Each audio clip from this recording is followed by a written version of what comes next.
What's going on, beautiful people? Welcome back to the Trey Smith Perspective. Happy Tuesday. Should you be listening to us on a Tuesday? Well, as happy as this Tuesday in particular can be because it's a freaking typhoon lagoon outside. Not enjoyable. I hate rain. I hate wet streets. I have a very small car, okay? I have a very small car.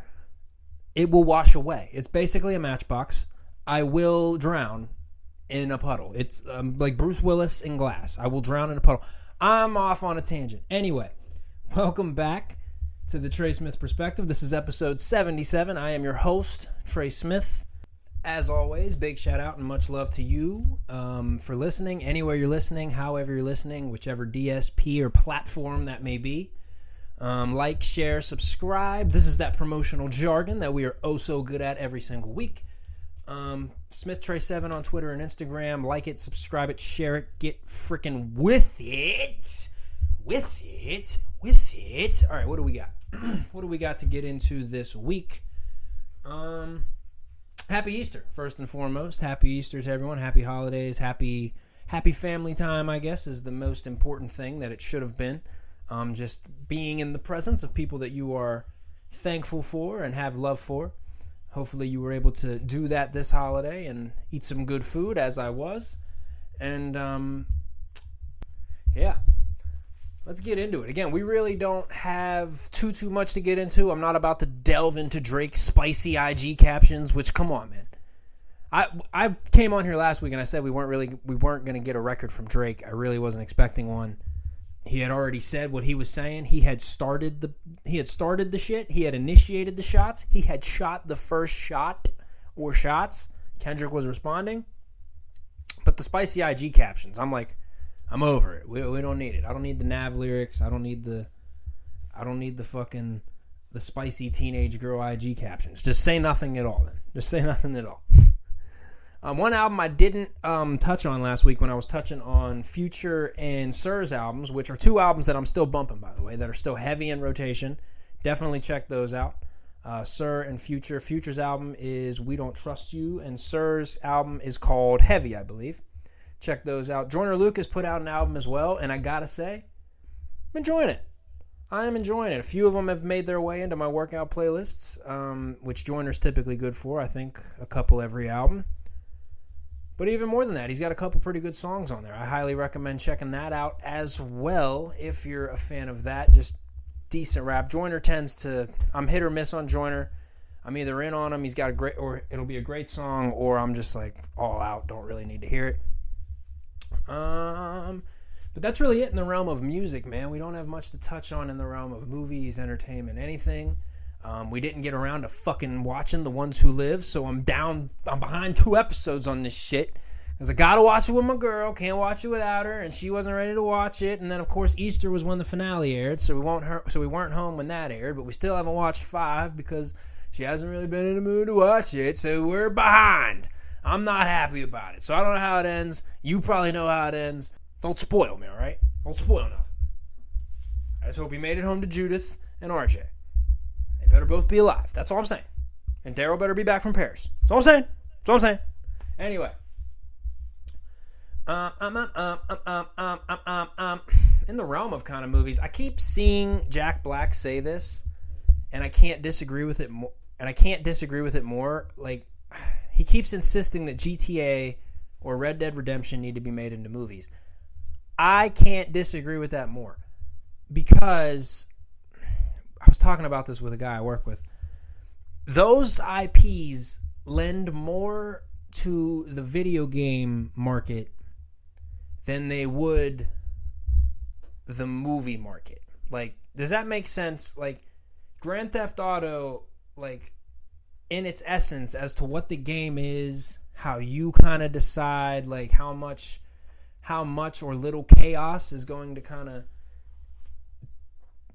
Really, that's Red Dead as well. How much or little anarchy you're going to bring to each playthrough. Like, it's how much control you have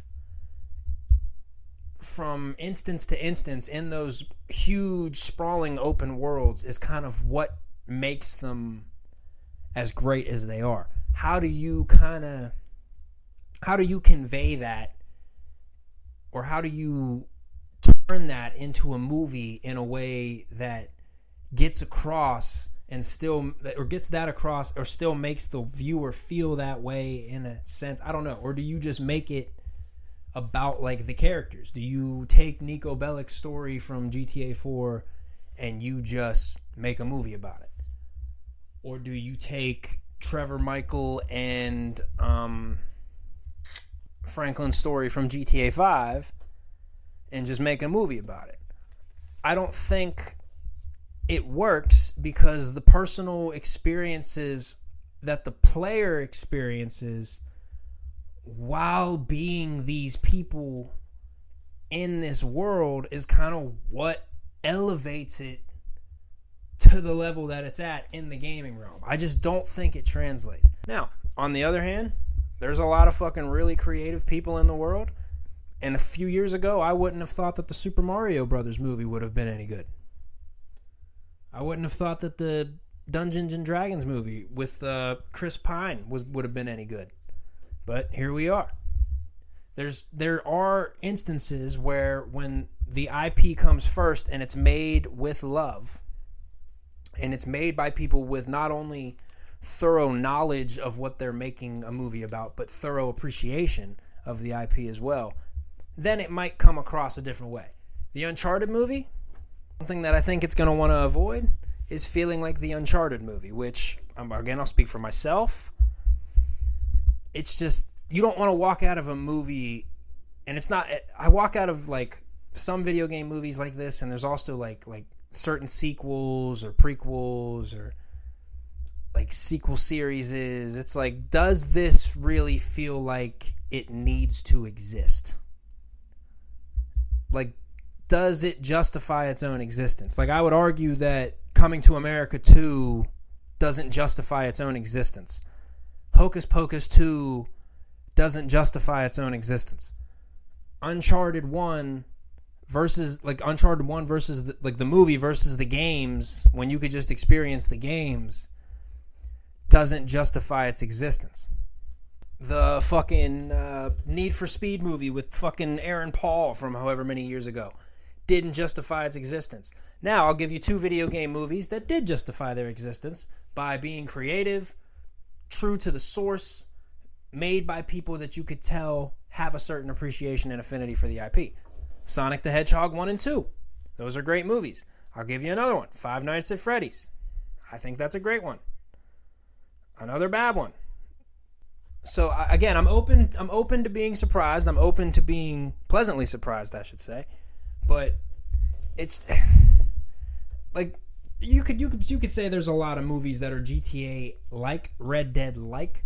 It's like, why make a movie that might potentially damage the reputation of one of the greatest names in gaming IP? Just leave it alone. Make something in the same vein. Like, as interested as I was by the trailer, dare I say, I don't think the Borderlands movie's about to be that great. But again, I'm open to being pleasantly surprised. So we shall see. That was a lot of time on a video game movie that will probably not ever be made. But I shouldn't say that, because they're gonna make a Grand Theft Auto movie eventually. They're gonna make a Red Dead movie eventually. Eventually, a number will be hit where they will not be able to say no. In this world of remakes, reboots, prequels, they will do something. They greenlight anything nowadays. Which, why don't they remaster movies, or like remake or remaster movies like they used to do for like they still do for video games? Like, just, if a movie just really just needs some CGI touched up, like for example, like Spider-Man 1 from 2002. I'm just thinking that as an example because they're getting re-released in theaters, and they're movies where you could probably still say that they hold up-ish, but could use a little bit of touching up. Or like the Mummy movies. Why don't we go back in, digitally enhance everything that has CGI, re-release these movies, which we know are successful, we know have fan bases set in place that are willing to pay to see them again on the big screen, because we know that's been a thing for like the past decade. They keep bringing movies back to the big screen. Jurassic Park's been back in theaters like 17 times. So why don't we do that? Why isn't there some sort of like touch-up product on the movie? Or is it, as opposed to going into these half-ass remakes, reboots, what have you, and then it's just a painfully average $150 million movie, when you could probably spend half of that just to touch up a movie that you already know is either successful or will make money or has made money or will continue to make money going forward, even if you leave it alone. I just feel like there should be like a different approach in certain instances. And there are some movies that aren't too far behind where we are today. They just were made at a time, like they were made like 4 years too early. You know what I mean? Like where CGI just wasn't right around the curve yet. Or they didn't have, or they just needed 6 more months and their movie would have held up a lot better all these years later. Like in instances like that, just go back, touch up the CGI, make it look nice, make it look better, fix some lighting in some instances, maybe fix up blue screen, green screen. Make it a better experience. They do that now while movies are in theaters. I'm pretty sure Across the Spider-Verse had like 4 different versions and then kept changing while it was in theaters. Endgame changed multiple times, I believe, while it was in theaters, at least just digital effects wise. Same with No Way Home. Like, they will do that. So why not do it post-release? Then put it in a package and sell that shit. I'll buy it. Remaster the Sam Raimi Spider-Man trilogy. Redo the CGI in that. Put it out. I'll buy it. Do that with the Mummy trilogy. I'll buy it. The X-Men trilogy. I'll buy it. The Blade movies. I'll buy them. Even some movies that were made like in the tail end of 2008, like the Iron Man movies, could potentially use a little bit of love. Some of the Fast and Furious movies could potentially use a little bit of love. You know, movies like that. Even animated movies that you think could use a little bit of a frame rate touch-up. Go right back in and fucking touch up some lighting in Shrek, re-release it, make it look PS5-ish. You know what I mean? Like, what? I feel like there's a whole market that just isn't being touched because of that. Hey, I'm just saying, why not remaster movies? Why not? Why not? Who says no? Not this guy. What else can we get into here? I believe we could pivot to sports at this point. Shout out to Iowa, beating LSU. Caitlin Clark is real. 41 points. Tell you what, you could just see it. Aura. And that's nothing against, because LSU has a few stars on their team as well. Nothing against them. Caitlin Clark had a night. Went off. 41 points. That was very, very impressive. I caught them highlights this morning and I was like, damn. Episode 2 of LeBron and JJ's podcast has come out. Like I said last week, same thing. If you are even a casual fan of basketball or even slightly interested in the X's and O's of the games or of the game or the history of the game, it's the podcast for you. Once again, I insist on you checking that out. It's fantastic. 2 great basketball minds talking. Now, let's pivot to some football. Really nothing going on in the realm of Steelers free agency or things like that. We're getting ready for the draft, boys. It's all the big free agent signings. There might be 1 or 2 left that spurred out either before, during, or after the draft, but we're about through all that. It's time for the draft. Everyone's getting ready. Everyone's preparing.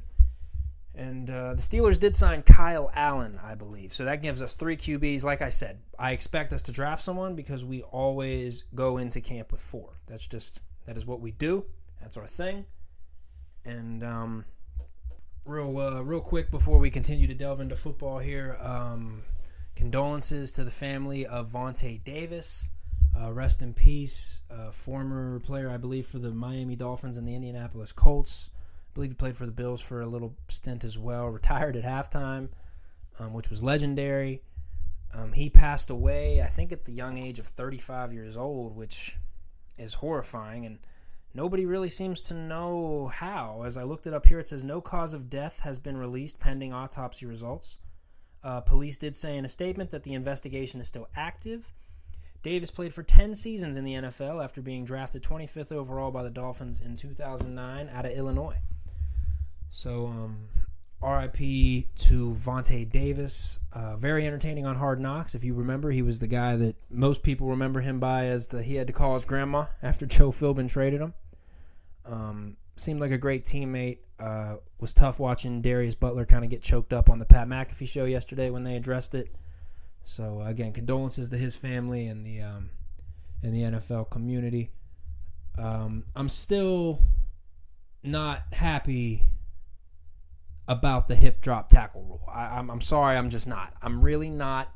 Tom Pelissero seems to think that they're going to call it heavy in the preseason and then it won't be much of a factor in the regular season. Man, I'm telling you, at least the first 8 to 12 weeks of this season are going to be fucking annoying due to this shit.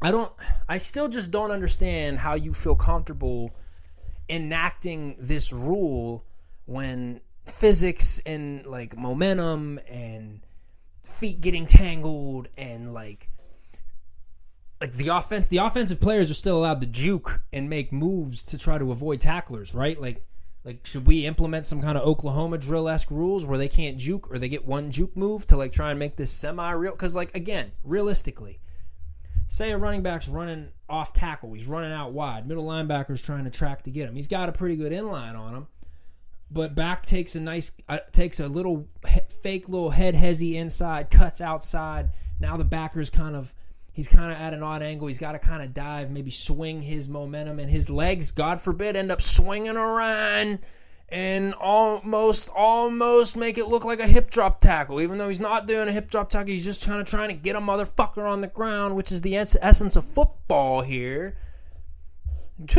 There's a flag. Here comes the whistles. There go the 15 yards. Now, I swear to God, let this happen on a 4th and 13 with Patrick Mahomes, and the NFL world is going to freak the hell out. I'm just saying, if you're going to officiate this, you better make sure that you are drilling it in every single one of those motherfuckers' heads who's wearing zebra stripes.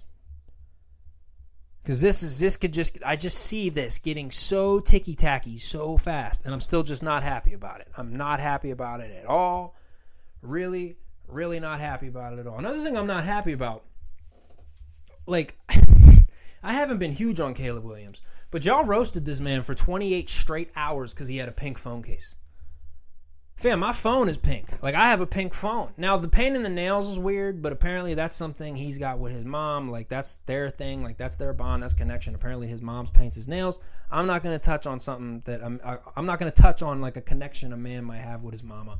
I'm not going to touch on it. That's between him and them, whatever. Do I think it's a little strange seeing him have all of his nails painted different colors? It's different. That's all. It's different. I think we've seen it before. It's just different. That's all. But fam, some of the shit I saw on my timeline because this guy's a pink phone case. Funny, yes, but wrong in so many ways. Disrespectful. Y'all know what I'm talking about too. Y'all saw what I saw. Y'all seen what I seen. Y'all seen what I saw and you saw what I seen. I think Caleb Williams will have a decent rookie year. I think he will go on to have a decent career in Chicago. But do I think Eberflus is the long-term answer over there? Still not sure. I don't know. I don't know if he's coming into the greatest coaching staff or if he's coming into the best coaching staff that he's going to have while he's there. I don't know. We'll see. We'll see what happens with Eberflus and the boys up there. But I'm not sure. Not sure at all. Also, not sure what is in store for Rashee Rice. I believe that's how you say it. The Kansas City Chiefs wide receiver who was in a car crash in Dallas and then just fucking left his car in there. Allegedly, I would say allegedly. I'm still going to say allegedly, but there's pictures of him and 4 other people just walking away. You think anybody will notice? Let me, on this episode of Trey Reed Stuff, let's read this article on CBS, NFL CBS by Shauna McCarriston and Garrett Podal. A 6-vehicle car crash on Saturday in Dallas led to a police search for Kansas City Chiefs wide receiver Rashee Rice, according to the Dallas Morning News. The report states that a vehicle believed to be registered or leased to Rice was involved in an accident at 6:20 p.m. local time on Saturday. According to CBS Sports HQ senior NFL insider Josina Anderson, Rice has retained counsel and his attorney released a statement on Monday. On behalf of Rashee Rice, his thoughts are with everyone impacted by the automobile accident. Rashee is cooperating with local authorities and will take all necessary steps to address this situation responsibly. NFL spokesperson Brian McCarthy said the league is currently monitoring this situation. Dallas police spokeswoman Kristen Lohman explained that the preliminary investigation shows someone in a Chevrolet Corvette and someone in a Lamborghini were speeding in the far left lane when both drivers lost control. The Lamborghini went onto the shoulder and hit the center median wall, causing a chain reaction collision involving 4 other vehicles, Lohman said. It is not known if Rice was present at the scene, though the police call sheet from the Dallas Morning News lists Rice as the suspected driver of the Corvette involved. Police are now searching for the 23-year-old in connection with the accident, but it is unknown if he is facing charges over the crash. Rice was not mentioned in Dallas County jail records as of Sunday morning. 2 drivers were given medical attention for minor injuries at the crash site, and 2 others went to the hospital for minor injuries. The individuals in both the Lamborghini and Corvette fled from the scene of the crash, not stopping to provide information or check on the status of others involved, according to the report. Rice grew up in Texas in the Fort Worth area and went to college in Dallas at SMU. He was drafted by the Chiefs in the second round of the 2023 draft, and he led the Super Bowl champion Kansas City Chiefs in receiving touchdowns last season while ranking second in both catches and receiving yards behind Pro Bowl tight end Travis Kelce. Which leads me to my point in where I can sort of empathize. He's young, just won the Super Bowl as a rookie, got the world by the balls, think you're invincible. Hopefully, this is a very, very, very quick and it just avoided being a tragic example of how you are not. You just barely avoided it being a tragic example by nobody dying. So hopefully he learns from this and moves forward responsibly, because that was reckless. I don't know if any of y'all saw the video, but it was mad reckless. I don't know what else I got in the realm of football here. Checking on my notes again. Not much this week. I did actually watch a baseball game. Shout out to the Pirates. I did actually watch a baseball game. I can't remember who the fuck they were playing on Easter, but that was actually a great game. Homeboy who fucking closed that out on the mound was throwing heaters. Absolute heaters. That guy had some steam coming off his elbows. Pirates are 4-0. I think that's the first time since 2018 they started 4-0. But the Pirates, they shoot out of the cannon fucking pretty well a decent bit of the time and then turn into dog water very quickly. That's why they're kind of the laughingstock of Pittsburgh sports. Well, I don't want to say a laughingstock because we try, all right? Everyone in the city, even if they're not a baseball fan, we support the Pirates. Like, we're all Pirates fans, even if we're not baseball fans, like, because it's the city thing. Like, even if we're not really hockey fans, we're Pens fans because it's the city thing. But yeah, they're the ugly duckling. We've been waiting for a while for them to reach the level of like Pens and Steelers, and they've come close a couple times, but they've just never quite sustained it. So we're hoping that happens sometime this decade. I don't fucking know. I'm not gonna hold my breath. And again, I'm not a baseball guy, so don't even ever expect me to talk about baseball on this fucking podcast. Again, this might be the first time I've ever done it. But I think that's it, man. Shorter pod, I know. Not the best quality, I know. But if you rocked with me through this whole thing, I fucking love you, dude. What can I say? You've got me smitten. You've smitten me by sticking through the whole thing. Much love, as always, to anyone who has tuned in. And remember, like, subscribe, share, and we'll be back next week. Much love.